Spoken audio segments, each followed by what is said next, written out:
What's good, people? Today on the Landers File, we gonna talk about my parents, and this is titled "My Parents' Ways." We gonna start out when I was young, when I was like about 5 years old. We was staying on Earl. I never forget this.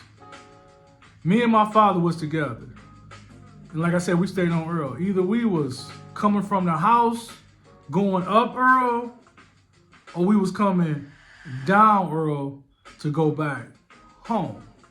And it was these two guys, we was on the sidewalk, and my father got into it with these two guys. I don't know what it was. And my father was like, if you ever do X, Y, and Z, whatever it was, my father threatened them with some violence. And they was talking mess. It was heated. I don't know what it was. But, those was grown people business. But I was there, as a child, you like, wow. I admit I was a little nervous because you never know. My father had a temper. And that can go left. You just never know how that's going to go. I never forget that. That was on Earl. The second time was, from Earl, we had moved to Cleveland Heights. And then from Cleveland Heights, we moved to 105, Parkgate off 105. So we was in Cleveland, went from Cleveland to Cleveland Heights, back down to Cleveland. So we on 105 on Parkgate, right? So at that time, I'm a little older. I'm about what? What grade was I in? I think I might have been in the fifth grade. Might have been like in the fifth grade. Now, it's six of us. I got two sisters and I got a brother. So it's two brothers, two sisters, then you got the mother and the father. And the house was small. It was a three family, but you got people living downstairs. We was living upstairs. Then you got the attic or the third floor, whatnot. And even for six people, it was only like what, 2 bedrooms. My room was like in the dining room. It was weird.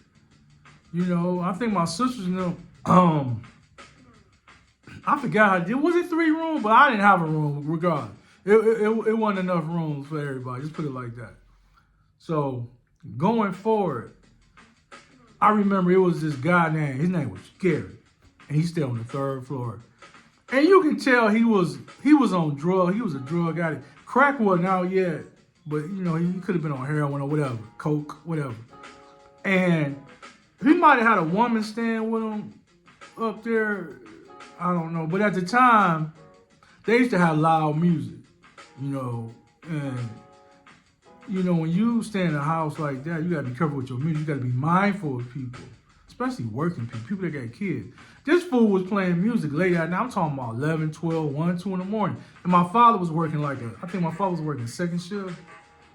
So, yeah, he was working second shift like that. Because he worked like from 2:30 to 11, and he'd come home, something like that, But dude was just rude. I think my father told him the first time about his music. So the second time, my father told him, hey, man, what's going on, knocking on the door. Man, they got into it. My father stood his ground, told him he was wrong, which he was, man. You can't be disrespectful like that. Playing your music loud like that, man. So to make a long story short, my father stood his ground. Now, after that, my mother was saying she overheard like a day later, him and his boy, because at the time, I think it was him and the guy arguing with my father, I think. My mother said he threatened my father. He was saying, man, we gonna do something to that dude, And when my mother told me, I was like, wow. Because he was real on 105. It was real. It wasn't no joke, So that was just one of the things. You just never know how it was gonna play out. The third time was, I remember we moved from 105 in Parkgate to 125th and Superior. We stayed in Cleveland. That area was just as bad as 105. You take your pick. Anyway, I remember it was in the 80s.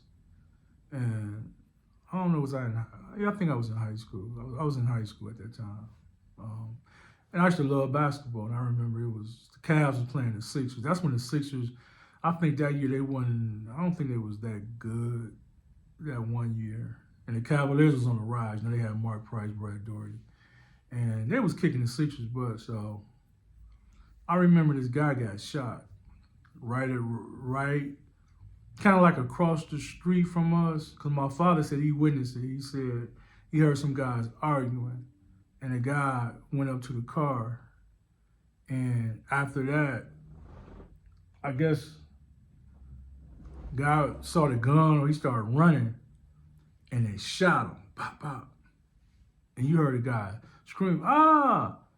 He got shot. I think he got shot in his ass, or he might have got shot in the leg.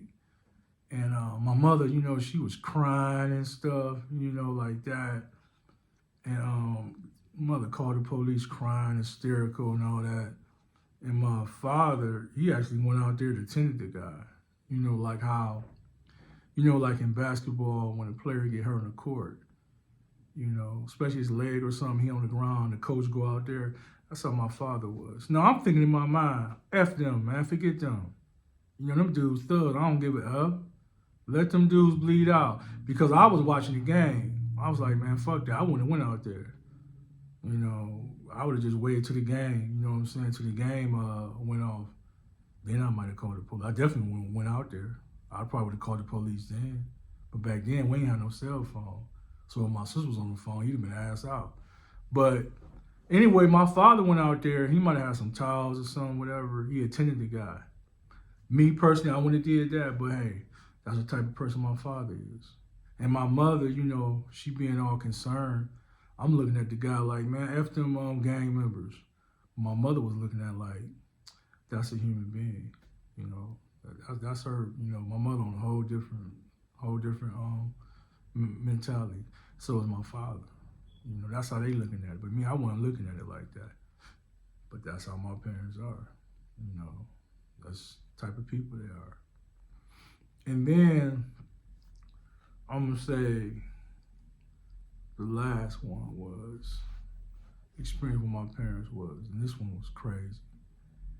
We moved to 129th and not Superior, 129th and Union, other side of town. I'll never forget this. We in our 20s, everybody at the house, my sister, you know, everybody chilling. I think when my sister there, it was somebody, a car got hit. But it was this lady and this guy, and I guess the story is couple feuding, you know, whatever it was. He threatened to kill her, and I think they was driving, and they ended up hitting our house. Can you believe that? They on Union driving, ran into on our porch with their damn car, and they hit somebody's car. Somebody in my family car got hit. My car didn't get hit because it was kind of in. It was like one of the first cars in, so it ain't get no damage. They hit the foundation of the house, and I never forget, you know, they just stayed in the car. My father said, don't go outside. And then the guy ran. And the story was, what the lady was saying was, that was in the car with him, was saying he tried to kill her and everybody. Well, them two that was in the car, because he was mad. And that's why he drove so crazy like that. Or took the steering wheel from her, whatever how it was just crazy and nuts. But what made the story bad was, to me, was when they hit the car, the lady got hurt, you know, her leg, whatever. My mother go, have me help bring that lady into the house. Man, I was so mad. Man, that lady is the enemy. You know, leave her ass out there. Let the ambulance deal with that. That was some bullshit. I ain't like that. But that's the type of person my mother is. You know, she look at things totally different. Man, I was so mad. And the lady was fat too. You know what I'm saying? Like, we brought her to the house, inside the house. My mother had her, I think, either on the steps, inside the house, like the way my mother had her, trying to prop her legs up. I was like, it's all right, baby. My mother was, I'm like, no, just like Fat said in that movie Magic, when Anthony Hopkins, remember what he said? The dummy was saying, he's the villain. Don't you forget that. Never forget that. She's the villain. You know, like for real. That's how I felt. But that's the type of person my mother is. You know, she's a Christian woman. You know, knowing them people ain't had no insurance, she would have left her ass out there. That's how I felt. Plus, she was fat. You know, but that's how my parents are. They different than me. You know, salute to them. You know, shout out to my parents, mother and father. Next time, keep keep watching.